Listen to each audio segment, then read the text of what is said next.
Kebakaran lahan yang masih terus terjadi di Sumatera Selatan, terutama di Ogan Komering Ilir dan Ogan Ilir, petugas gabungan dari Manggala Agni, BPBD, TNI, dan Polri setiap hari berjibaku melakukan pemadaman.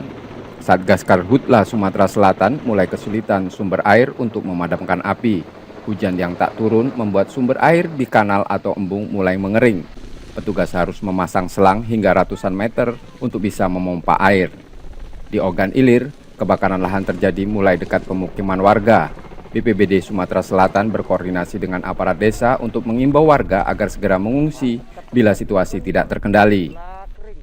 Sudah melakukan komunikasi dengan pihak kecamatan untuk memberikan edukasi kepada warga untuk melakukan pengungsian sementara, dan juga kita membuat pembatasan agar api ini tidak menjalar terutama ke pemukiman warga.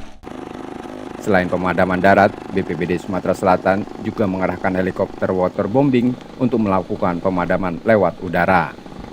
M. Rizky Nurmizan, Kompas TV Palembang, Sumatera Selatan.